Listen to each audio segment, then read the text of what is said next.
पता है?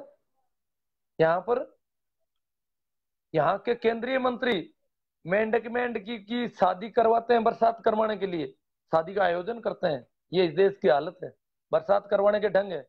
मैंने कहा भाई बरसात बंद करवानी, अभी कुछ जगह अतिवृष्टि हो गई, इन मंत्री जी को भेजा जाए और मेंढक मेंढकी का तलाक करवा दिया जाए, ताकि ये बरसात वाला कैंसिल हो जाए, क्योंकि ज्यादा बरसात हो रही है कई जगहों पर। तो वहां तलाक कर दो वापस, ताकि बरसात कैंसिल। क्या क्या नहीं करेंगे ये लोग। मुंबई की साइंस कांग्रेस हुई अभी 2-3 साल पहले, उसमें क्या हुआ? वहां एक केंद्रीय मंत्री कहते हैं कि हम सर्जरी में बहुत आगे थे, गणेश सर्जरी हमारा। वो गणेश सर्जरी, हाथी की गर्दन चिपका दी गई। ऐसी सर्जरी अभी तो विज्ञान संभव ही नहीं कर सका। अभी तक का विज्ञान किसी भी व्यक्ति के अगर चमड़ी कहीं पर छिल गई है, गड़बड़ हो गई है, कट गई है, गल गई है, बेकार हो गई है, तो उसी व्यक्ति की चमड़ी काम आएगी, अन्यथा नहीं। किसी दूसरे की नहीं, अगर अपने सगे भाई बहन की भी नहीं, माँ बाप की भी नहीं। हाँ, वो जुड़वा बच्चे जो एक अंडे के पैदा होते हैं, उनकी। जुड़वा बच्चे दो तरह के होते हैं, एक तो एक अंडे से पैदा होने वाले बच्चे, उनकी चमड़ी एक दूसरे के काम आ सकती है। ये हालत है। ये हाथी की गर्दन चिपका रहे, चमड़ी नहीं, गर्दन। पूरा सर्कुलेशन सिस्टम गर्दन के जरिए हम जुड़े होते हैं पूरे जी। गर्दन अगर काट देते तो आदमी खत्म हो जाता है, क्योंकि जीवन की सारा जो सर्कुलेशन है वो गर्दन और रीढ़ की हड्डी के जरिए पूरे शरीर में रहता है। कमान यहाँ पर है सारी, और उसको काट दिया, गणेश को चिपका दिया। ये सर्जरी हमारे देश में थी, और ये तो चोरी हो गई, बाहर के देश के लोग ले गए। ये पश्चिम के देश के लोग जो है यहाँ से विज्ञान को चोरी करके ले गए। इन्होंने कोई खोज नहीं, खोज तो हमने कर ली थी सर्जरी।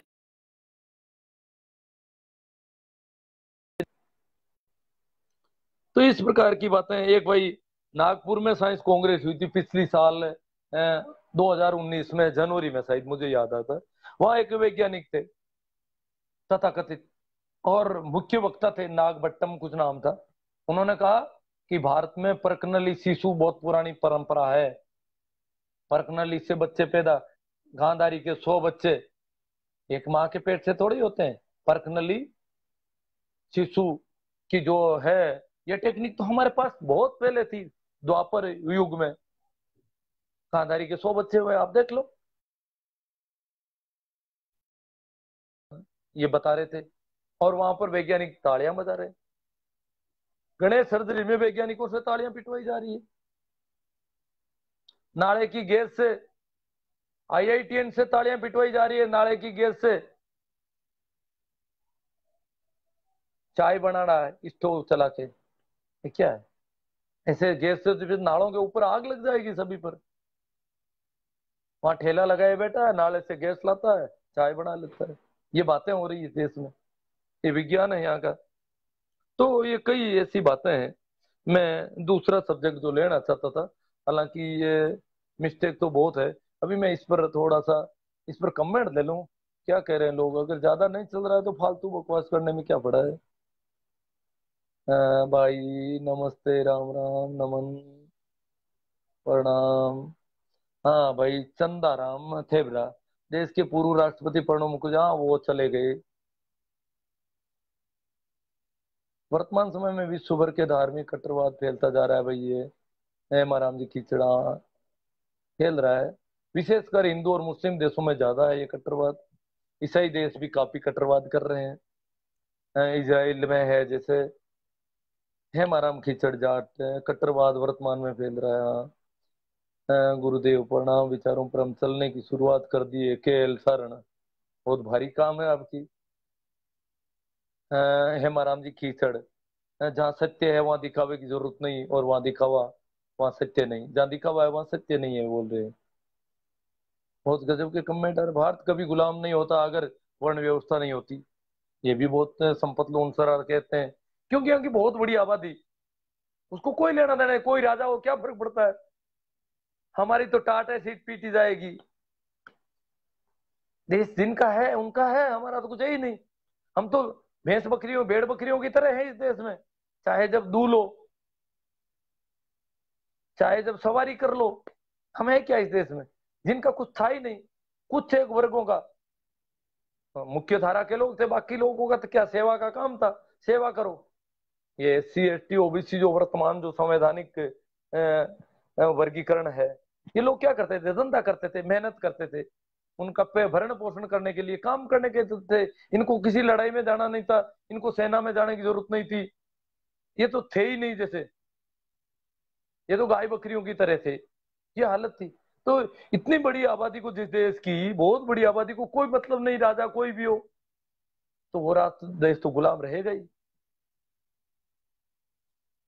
उल्टा, हाँ वो तिरुपति का नाम आ गया आपकोड़ा से, तिरुपति बालाजी धनवान है। हाँ तो ये हालत रही इस देश की, इतनी बड़ी आबादी, खुद कोई लेना देना। उल्टा जब अंग्रेज आए तो इन लोगों के विभागीय उदय हुए। अंग्रेजों ने बिना जाति व्यवस्था के लॉर्ड मैकाले ने छूट कर दी पढ़ने की, सभी पढ़ो, कोई भी पढ़े, क्या फर्क पड़ता है, मैकाले ने कहा सब पढ़ेंगे, स्कूल में कोई भी आ सकता, जबकि यहाँ शास्त्र सम्मत नहीं था, स्कूल में हर कोई स्कूल में आ जाए, ये बात ठीक नहीं थी, वर्ण व्यवस्था के अनुसार शिक्षा निर्धारित थी। परंतु मैकाले ने ओपन कर दिया सारा मामला, शिक्षा का सार्वजनिकरण, और उसी की वजह से ज्योतिबा फूले हो गए, अंबेडकर हो गए, कई और लोग हो गए, सर छोटू राम हो गए, पढ़ लिख गए हर किसी कौम के लोग। एमाराम खिचड़ी, इस देश की जनता गुलाम थी, कभी राजाओं की कभी बादशाहों की, क्या फर्क पड़ता है किसी के, क्योंकि जनता को तो ये इन्होंने गुलाम रखा, जनता को माना ही नहीं, मनुष्य का दर्जा भी नहीं दिया इन्होंने, पशुवत जीवन जीते रहे, हाँकने लगे बैलों की तरह, चाहे जैसे। प्रेम प्रकार तो कह रहे हैं पाखंडियों को फांसी होनी चाहिए, प्रेम मंदिरों में बेईमान बैठे हैं, या उसने कहा था गजनवी ने, प्रेम प्रकार भक्तों को पेलते रहो, गोबर भक्त ऐसे ही बोलते रहेंगे। ऐसी विश्व गुरु विषय पर थोड़ा प्रकाश डालिए जी। अब क्या विषय पर प्रकाश क्या डालूं, मुझे लग रहा है क्योंकि बहुत कम कैसे लोग जुड़े हुए हैं। अंधी सेना है, पाखंड की प्रबल समर्थक है, इनका विज्ञान देवताओं से स्टार्ट उन पर ही खत्म होता है। सेना को जो ज्यादा भरा जा रहा है वो ठीक नहीं है। हाँ, मनोबल बढ़ाने के लिए कुछ दिया जा सकता है फीडबैक, परंतु ये इतना अच्छा नहीं है। हरी थाकन थाकन थाकन साहब कह रहे हैं बहुत अच्छी बात बताई आपने, आपको कुछ लोग पाकिस्तानी भी बोल सकते हैं। हाँ वो तो बोलते ही हैं। और हजाम करना मुश्किल है, हजम करना मुश्किल है आपकी बातें, टेम्पल की जगह हॉस्पिटल की बात होनी चाहिए थी। कैलाश गोलिया, अंधविश्वास पर जोरदार कटाक्ष, धन्यवाद सर जी। हम्म, सुमेरता और खरी खरी, मंदिर में चोरी होती है और देवता हमारा भला करेगा, भंवर चौक कीचड़ कह रहे हैं, मंदिर में चोरी हो सकती है, देवता हमारी चोरी रोकेगा। बलदेव मेरा नारवा से टीका प्रार गुरुदेव। हाँ भाई, खाना राम जी गुरु जी कह रहे हैं बहुत जोरदार मास्टर जी, जय हो। ओम प्रकाश सिंह भी खूनिया, अच्छी बात है। हरी थाकन जोरदार, आज तो पाखंड की पर अच्छी चर्चा। मेरे हिसाब से ये सब पैसा कमाने की दुकानें हैं। शानदार लेख, इन्होंने लेख भी पढ़ा है। पूर्व राष्ट्रपति प्रणब मुखर्जी का निधन, हाँ ठीक है। अजी निधन विधन होते रहेंगे, ये राजनेताओं की ज्यादा क्या बातें करनी, ये तो कभी इधर कभी उधर होते रहते हैं।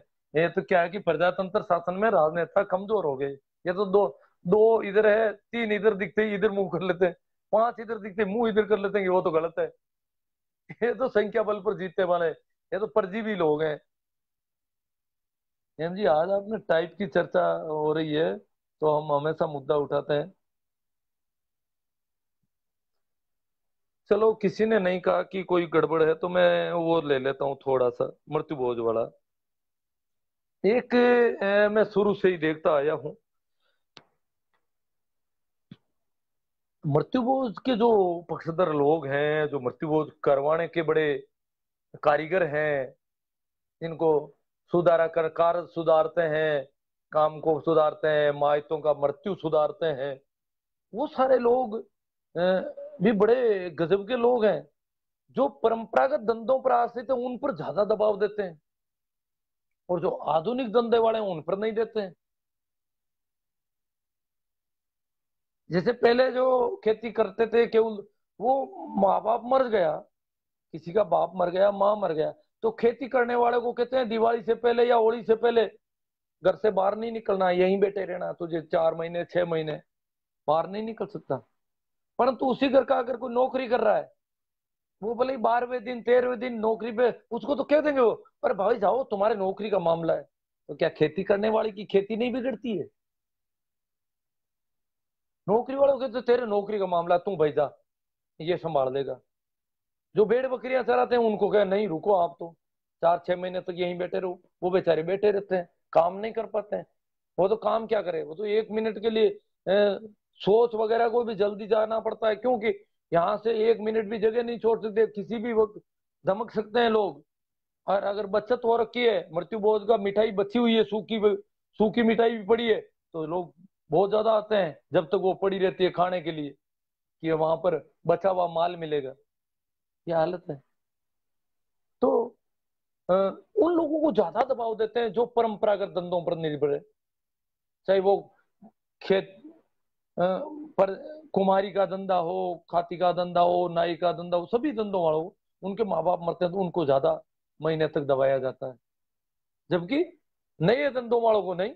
अगर ठेका ले लिया है और कोई बिजनेस कर रहा है, दुकान कर रहा है, नहीं दुकान खोल भाई, तू दुकान खोल तेरी। तो ये पुराने धंधों वालों को इतना क्यों बुरी तरह मारा जा रहा है बेचारों को? इन पर ज्यादा दबाव डालते हैं वो। आप देखते हो।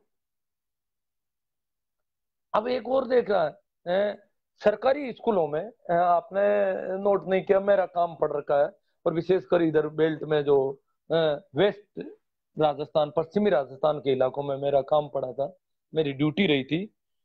तो वहां देखा तो अगर पर्टिकुलर ढाणियों में कोई मर गया है, तो उन ढाणियों की स्कूल बंद। अध्यापक जी स्कूल में बैठो, चाहे वहां पर मृतक के घर पे बैठो, कहीं पे भी बैठो, बच्चे तो कोई आएगा नहीं। अब अध्यापक जी बैठ जाओ, स्कूल में बैठना है तो याद यहीं आ जाओ, क्या कर रहे हो गुरु जी अकेले? बच्चे तो आएंगे नहीं। अब बच्चों के लिए जो हमने कर रखा है, खाएंगे पिएंगे यहीं कूदेंगे, जाएंगे नहीं। वो ढाणियों की स्कूल बंद रहती है। बड़ी स्कूलें हैं पंचायत हेडक्वार्टर की और बड़ी वाली, उसमें भी जिस ढाणियों में, गोदारों की ढाणियों में कोई मर गया तो गोदारों की ढाणी के बच्चे नहीं आएंगे। ये हालत। और मैंने ये नोट किया है कि प्राइवेट स्कूल में अगर बच्चा पढ़ता है, उसको गोदारों की ढाणी वाले कहते तू तो जा, पैसे लगे हुए हैं वहां पर, उसको स्कूल भेज रहे हैं। और जो गवर्नमेंट स्कूल में पढ़ते हैं उनको है हमारे साथ नहीं बुला ले, बे बैठ दिए थे, खाए करो स्कूल जाए। प्राइवेट में तो पैसे लग गए जेब से, इसलिए मैंने ये देखा। मैं मारवाड़ी में कहता हूँ, मैं देखियो मारा आगती पागती एक टाबर हुगड़ा पड़ा सरकारी में, एक छोरो मांगो प्राइवेट में गई लूड़ो, और पड़ोस का गांव में पट्टी हुई टोली भरीज की टाबर हूँ मिन कहूँ। अब वो छोरो रोवे, मैं ही पट्टी को हीरो खाऊं जाऊं, हलवाई खातर रोवे वो। हर बिना डाकलर हगड़ा घर का भी आडा फिर का, नहीं तू तो स्कूल जा। बाकी वाला बच्चा है, लड़का लड़कियां सब बैठी है टोली में, जिम्मेदारी है, मजा हूं, पट्टी है उस गांव में। और उठ लड़के को बंधक बना लिया उन्होंने। और कहीं क्या भी ना, थने घर ही राह अंदर गाल दे, थने तटी राह अंदर गाल दे। ते हमारे राजरी स्कूलों में जगह पढ़े टाबर का फिर पट्टियां ही खाऊं था, फिर आना राह अंदर कौन गाल सके लोग।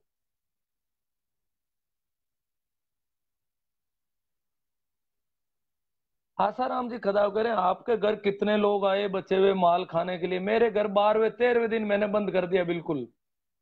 13वें दिन मेरा भाई आके बैठा मेरे घर पे, बीड़ियां लेकर के बैठ गया। मैंने कहा क्या कर रहे हो भाई? कि यहाँ कोई आएंगे? मैंने कोई नहीं आएगा यहाँ पर, तुम तुम्हारे घर जाओ, मैं मेरे घर बैठा हूँ। मैं बैठा हूँ यहाँ पर, कोई नहीं आने वाला। हम दरवाजा खुला ही नहीं रखेंगे, कौन आएगा, कैसा माल खाएगा?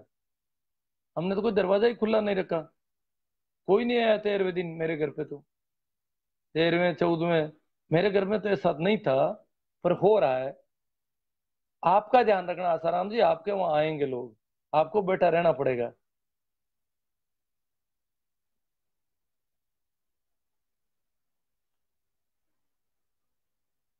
अब कुछ लोग कहेंगे, कई तरह की बातें होंगी, कुछ लोग कहेंगे कि ये तो जो पढ़े लिखे हैं, नौकरी वाले हैं, बड़े लोग हैं, ये भी बड़े बड़े मृत्युभोज कर रहे हैं। इन पर इतना प्रेशर नहीं होता, ये तो यूं ही कर रहे हैं बेवकूफी में। उन पर तो यही होता है कि भाई बाप के पास पैसे बहुत ज्यादा, आप क्यों नहीं खर्च करते हो। नहीं, ये गरीब ने भी किए है, उसने 10 लाख कर्ज लेकर के भी खर्च किए हैं, अपने माँ बाप हैं, माँ बाप ने कमाया नहीं क्या, आपको इस लायक बना दिया, आपके इतना बड़ा बिजनेस खड़ा कर दिया, ये इन माँ बाप की वजह से हुआ है। आपकी नौकरी लगी, आपको पढ़ाया, इसलिए आप पैसे खर्च करो, यूं कर देते हैं। बाकी उनको नौकरी पर जाने की मना नहीं, बिजनेस पर जाने की मना नहीं, उनको दबाया नहीं जाता ज्यादा, जब दबा ही नहीं सकते। अभी एक कल आया था, जोधपुर शहर में कोई गाँवों से ही गए हुए हैं, और उनके जोधपुर शहर में कोई मर गई है डोकरी, 100 साल के लगभग की। उन्होंने पूरा विज्ञापन निकाला है और लिखा है कि हम लॉकडाउन के नियमों का पालन करेंगे, और जिनको भी सांत्वना देनी है वो फोन पर दें। हमारे यहाँ पर किसी प्रकार की बैठक नहीं रखी जाएगी किसी भी दिन। आज 2-3 दिन पहले आया है। हालांकि अब तो लॉकडाउन शिथिल पड़ गया, बड़े बड़े मृत्युभोज होने लग गए जगह जगह। फिर भी वो शहर में रहते हैं, उनको पता है क्या इन किसकी औकात है हमें दबाने की। कह सकते हैं अगर थोड़ा दमदार हो तो, और उनको नहीं दबाया जा सकता। पर गरीब नहीं कह सकता, बेचारा गरीब को पता है मेरे पर दबाव बहुत भारी पड़ जाएगा, जाऊंगा कहाँ पर, रहूंगा कहाँ। मेरी भेड़ बकरियों को लोग नहीं चराने देंगे कहीं पर अगर नहीं खिलाया इनको तो। मेरे खेतों में आवारा पशु डाल देंगे, मेरा सत्यानाश कर देंगे सारा, मेरे रिश्ते नाते नहीं हो पाएंगे, उस पर बहुत ज्यादा दबाव होता है। तो ठीक है, जो भी है, ये जो कमेंट आए उन पर कोई बात होगी, देखता हूँ। अगर ये वीडियो ठीक है तो अच्छी बात है। इतना ही कर पाया क्योंकि मैं दिन भर बिजी रह गया, और मैं समय पर आ भी नहीं सका। आपको पता है घर पर पहुंचने में मुझे इतना समय लग गया।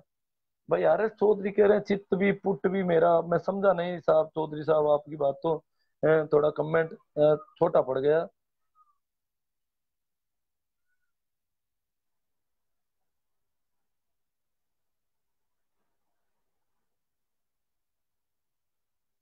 हाँ भाई, धरट है दिनेश जी, सोचता हूँ आपको इतना लेट क्यों जानने लगा मैं। पहले भी इन सब पाखंड और अंधविश्वास में विश्वास नहीं रखता था, लेकिन बेस में लोगों को सटीक बात नहीं कर पाते। अब आप हमें सटीक तथ्य बताकर हमारा आत्मविश्वास और बढ़ा दिया, धन्यवाद। चलो कोई बात नहीं, इनको हेल्प मिलती है मेरे बोलने से। कोजाराम जी इंगड़ा कहते हैं बनिया लोग तीसरे दिन सभी कार्य निपटाने के बाद अपनी दुकान खोल दिया करते हैं। देखो दुकानदार अगर दुकान नहीं खोलेगा 10 दिन 12 दिन, तो उसके जो ग्राहक हैं परमानेंट, जो सीधे उसकी दुकान आते हैं, किसी की नहीं आते हैं, 50-100 दुकानों को छोड़ करके सीधे उस दुकान पे जाके चुपचाप सामान लेते हैं। वो ग्राहक जब दुकान खुली नहीं मिलेगी तो किसी दूसरे से सामान ले लेंगे, और एक बार दूसरे से सामान ले लिया, जब नया ग्राहक आता है तो उसके साथ और तरह का व्यवहार होता है, हम जानते हैं।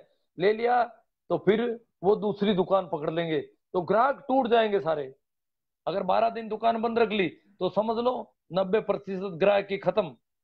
इसलिए दुकानदार तो बड़े समझते हैं कि उनको पता है कि हमें नहीं रहना है, इसलिए वो तीसरे दिन जाके अपनी दुकान, उनके रिश्तेदार भाई बंधु सब उसके साथ जाते हैं और उसकी दुकान को चालू करवाते हैं, दुकान पे बैठो। यहाँ पर कोई भी थोड़ा बहुत बैठा रह जाएगा, एक जना बैठा रह जाएगा। टाइम दे देते हैं लोगों को, आना है तो 5 बजे के बाद आना, जिसको बैठने आना है 7 बजे आ जाना शाम को बैठने के लिए। वो सारा टाइमिंग से काम करते हैं। शहरों में कई लोगों पर हो गया कि वो उठावना रखते हैं 1 घंटे 1.5 घंटे का, शाम को 6 बजे उठावना है, ऑफिस की ड्यूटी करके आते हैं, उठावना कर देते हैं। वो भी ड्यूटी करके आते हैं, आने वाले भी ड्यूटी करके आते हैं। हरी ठाकर संगठित क्षेत्र में जो आज नजरअंदाज किया जा रहा है, वो केवल 10 संगठित क्षेत्र को बांटा जा रहा है। उसी वजह से आज देश की अर्थव्यवस्था की हालत है। किसान, कुमार, खेतीहर, छोटे व्यापारी, ये बड़े असंगठित वाले हैं। हाँ, नेमी सोमवार, आपके परिश्रम को बहुत बहुत साधुवाद। साधुवाद तो आप लोगों के, आप मेरे साथ रह कैसे लेते हो इतना। मैं तो बहुत गड़बड़ कर रहा हूँ। मोहनलाल केतु, समाज में नासूर बनी हुई इस कुप्रथा के उन्मूलन को हमारा योगदान सराहनीय है सर। भविष्य की पीढ़ियों के लिए आपके द्वारा दिए जा रहे नसीहत और संदेश का योगदान रहेगा। भाई मृत्युबोध के संबंध में अगर आप कह रहे हैं तो काफी बातें हैं। एक तो प्रेमाराम जी, लगभग आसूराम जी सियाग और प्रेमाराम जी सियाग, दो लोग कंप्लेंट कर रहे हैं। उनको सूचनाएं मिल रही है कई कई सूत्रों से, उनको मारने की पीटने की सारी धमकियां हो रही, वो तो कोई मतलब नहीं है, मार भी देंगे तो मर जाएंगे। पर सूचना ये बहुत कम आ रही है। ये बड़ी दुखी बात है, क्योंकि हमें पता है कि प्रत्येक जगह पर मृत्युबोध होता है, और जब तक पुलिस नहीं जा सकती तब तक मृत्युबोध रोकना, मृत्युबोध कितने सभी को लिए दिक्कत होता है। तो जानबूझ, जैसे जेठाराम जी भागड़िया हैं, तो इन्होंने कुछ नहीं कहा कि पुलिस क्यों आई मेरे घर पे, या कोई भी आया होगा इनके घर पे भी कंप्लेंट के हिसाब से, पटवारी जी वगैरह जो भी आए, इन्होंने कोई नाराजगी व्यक्त नहीं की कि क्यों नहीं आए। कायदे से हमें जो भी आते हैं वो हमारी हेल्प कर रहे हैं। वो कह रहे हैं कि आप जागरूक हैं, बंद करना चाहते हैं, तो ये लोग हावी होंगे आसपास वाले, इसलिए आपके पास बहाना बन जाएगा। तो पुलिस का स्वागत होना चाहिए कि आप आ गए, इन लोगों को कहते देखो भाई पुलिस आ गई, अब तो क्या करें बताओ, अब हमारे लिए मुश्किल का मामला हो जाएगा, आप मुश्किल खड़ी कर दोगे यहाँ पे। इससे अच्छा है नहीं किया जाए।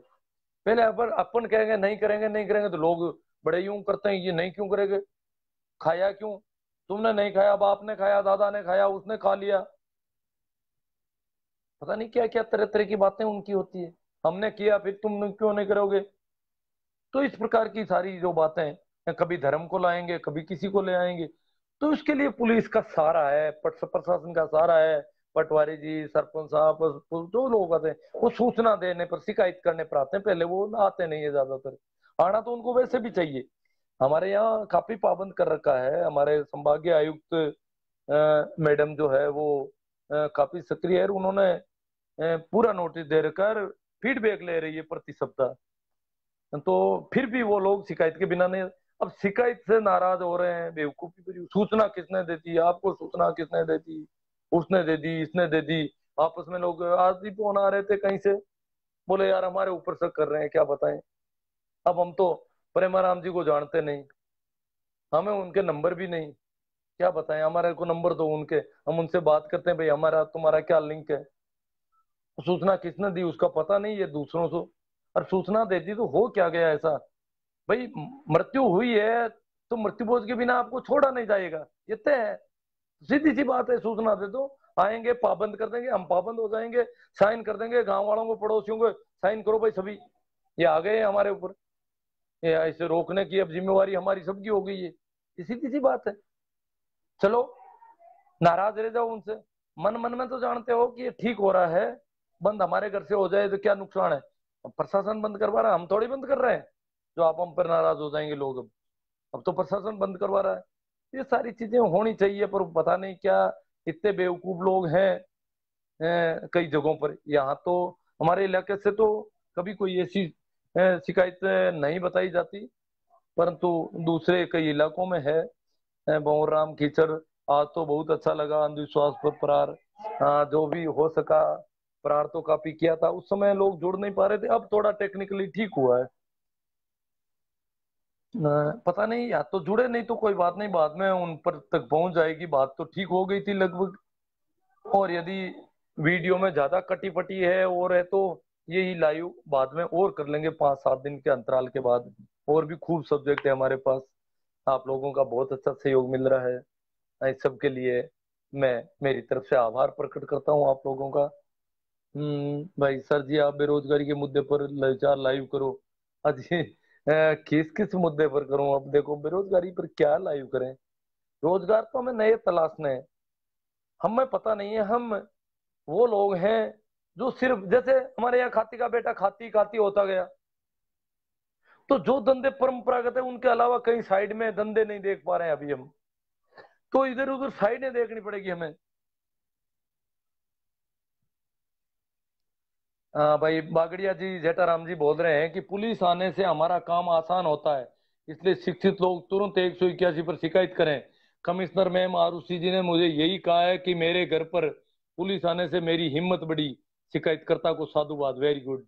इनके घर पर पुलिस आने पर ये कह रहे हैं मेरी हिम्मत बढ़ी, और शिकायतकर्ता को साधुवाद दे रहे हैं। और आरुषि जी को भी इन्होंने कहा है यही बात कि उनके आने से ठीक हुआ मेरे लिए, ये उनको कहा है कि पुलिस आना अच्छी बात है। तो हमारे यहाँ की संभागीय आयुक्त और हमारे यहाँ की एसपी बहुत सक्रिय है, महिलाएं हैं, महिलाएं थोड़ी ज्यादा बेईमानियां नहीं करती है। अपन देखते हैं महिला टिकट कलेक्टर या जहाँ कहीं भी महिला क्लर्क होते हैं, वो काम कर देते हैं, निपटा देते हैं, ज्यादा अटकाते कम है। तो ये दोनों की वजह से नागौर जिले में काफी अच्छा हो रहा है। हमारे लोग अभी भी अपनी बुद्धि का प्रयोग नहीं कर पा रहे हैं, उपयोग कर तो बहुत अच्छा, बहुत दूर की बात है सर। हमारे लोग सदियों सदियों से आंके गए हैं, आंके जा रहे हैं। हाँ, या तो दूध निकाल दिया, दूध दो तरह के जानवर देखे हमने ज्यादातर, या तो सवारी के काम आते हैं, धुलाई के काम आते हैं, छकड़ी जोतने में, या दूध निकालने, दोहन कर लो। तो ये किया गया है। इसकी बहुत बड़ी आबादी को जानवरों की तरह काम में लिया गया है। ये खाती का काम करेगा, ये वो करेगा, ये खेती करेगा, ये पशु पालेगा। पर आप क्या करोगे भैया? आप क्यों नहीं करोगे ये काम? वो तो वो है, वो तो आदमी है, वो कैसे काम करेंगे? दूध निकाला जाएगा तो भेड़ बकरी का, भैंस का, गाय का निकालोगे या? इस प्रकार का ये दोहन हुआ था, शोषण हुआ था। ये एक परंपरा कर रखी थी इन्होंने। खैर जो भी है, अपनी बात लगभग पूरी हो गई। भाई, संबल बढ़ाने के लिए सबसे ज्यादा तो साधुवाद मैं दूंगा भागड़िया साहब को, कि उन्होंने, उनके मदर एक्सपायर हो गए थे। तो उनको उन्होंने जो कमेंट किए हैं, उस दिन भी कर रहे थे, वो बहुत मजबूती से बात कर रही थी। लोग इधर उधर बातें फैला रहे थे, ये हो रहा है, वो हो रहा है, परंतु उन्होंने बहुत मजबूती से अ, आज भी भवाद लोग के गांव के लोग कहते हैं कि नहीं हुआ वहां पर कुछ भी। और कोई थोड़ा बहुत इधर उधर पहले हो गया शिकायत से, आगे पीछे कुछ जो कुछ हुआ है, वो अलग बात है। वो पहला पहला काम था, बड़ा मुश्किल मामला था। जो इधर उधर से हमला होता वो कोई कम नहीं है। तो साधुवाद इनको कि इन्होंने इस बात को कितना सकारात्मक नजरिए से लिया है। पता है, जो समझते हैं कि चारों ओर से सारा मिलेगा तब जाके इसमें, इससे हम ऊपर उठ पाएंगे, इससे निकल पाएंगे। ठीक है, आप सभी को धन्यवाद, प्रणाम, राम राम, नमस्कार।